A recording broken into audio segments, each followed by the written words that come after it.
Hey guys, Jay here and welcome back to another video.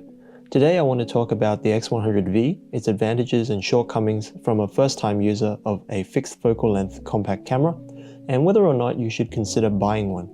The X100V released at a very unfortunate time, eager photographers either pre-ordering or, like myself, purchasing upon release, could not have foreseen the COVID-19 situation spiraling out of control, leading to lockdown, quarantine, self-isolation and social distancing. This greatly limited our potential enjoyment with the X100V, but more importantly, held back many prospective buyers from taking the plunge. So, should you still get this camera once the lockdown is over? TLDR? Yes, of course. But if you want the extended version, let's begin.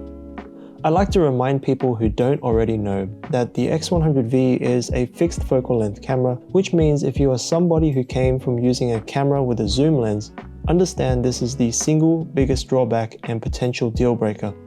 If you are not comfortable with this limitation, then I would straight up not recommend this camera, and you can probably end the video here. So let's talk about the first advantage. And I think the biggest pro of the camera is to do with the X100V's overall presentation. The size, features, performance, aesthetics, and price is currently unmatched on the market, to the point where its only competitors are the older models of itself. Sure, there are compact cameras that are smaller, lighter, and cheaper, but the build quality and aesthetics aren't there, and on the other spectrum, there are cameras with subjectively better performance, build quality, and aesthetics, but lose out on size and price. The X100V is balanced, and if you are the type of photographer who doesn't like to compromise, then this is it. From here, we will look at the X100V and how it compares to its predecessors. To be fair, any of the previous X100 series cameras are still awesome cameras, especially if you are lighter on budget. But the X100V features some pretty exciting changes that may be worth spending extra for. The most obvious change is the updated sensor and processor. Keeping up with Fujifilm's other new X-series cameras, the X100V comes with the latest X-Trans 4 sensor and X processor for CPU. This means better performance all around, especially for autofocus speed and burst mode buffering. Overall, it should feel more responsive and snappy compared to previous models. The biggest and most beneficial change is the lens. Since its debut, the 23mm f2 lens remained unchanged.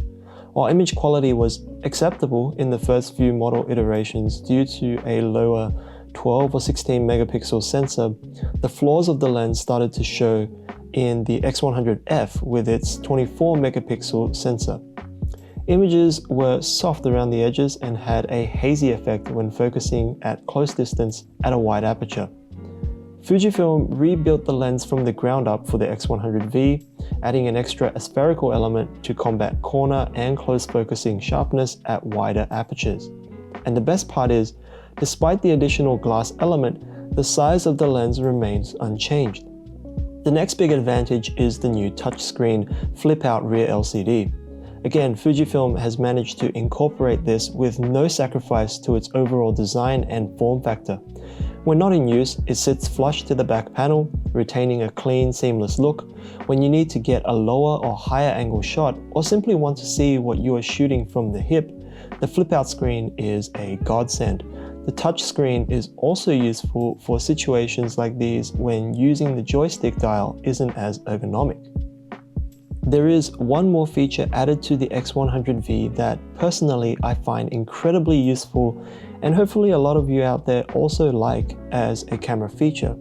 For the first time in the X100 series, the V is now weather sealed, provided you follow the disclaimers and acquire the required adapter ring and filter.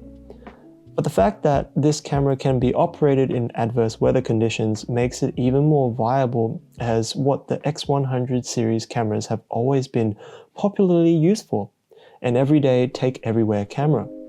Subjectively speaking, I value this feature the most because as a street photographer, opportunities don't wait for weather to clear. So having a camera like the X100V gives me no excuse to stop shooting. Now, while all these new updates are awesome, I do want to address two important shortcomings this camera possesses, and both of these points are trade-offs for weather sealing. First off, as I mentioned previously, in order for the X100V to be weather sealed, you must acquire an adapter and filter for the lens. This is sold separately, and depending on what brand you purchase, may set you back more money on top of what you paid for the camera itself. It would have been better for Fujifilm to include these accessories with the camera and have the user decide whether to use it or not. The second is a known issue of overheating with the X100V. The advantage of weather sealing means no external elements can get into the interior. However, the inverse also holds true. Through use over time, the camera will generate heat, and while this can be mitigated by having a larger camera body to distribute and dissipate the heat quicker, it is a lot harder to do for the X100V with its compact frame. This means intensive tasks such as continuous burst mode and recording video in 4K for extended periods of time will warm up the camera considerably. There have been reported cases where, due to high ambient temperatures and long 4K recording, the X100V will cease operation to protect its internal parts from potential heat damage. This is not a defect of the camera, but a limitation due to hardware constraints and should not be of concern to potential buyers. The X100V is an all-rounder that can do it all, but it isn't necessarily the best suited for recording video. At its core, it is a photographer's camera and it excels at taking beautiful images. So if you are someone who is holding back on purchasing the X100V, I hope this video helped you in the decision-making process. If you like the new features the X100V has to offer and have the budget for it, then I would not hesitate and just say go for it. If, however, you are put off by the overheating issues or don't have too much need for the new features, you can save a lot of money buying used previous generation X100 models. That about wraps it up for this video. Thanks guys, and until next time.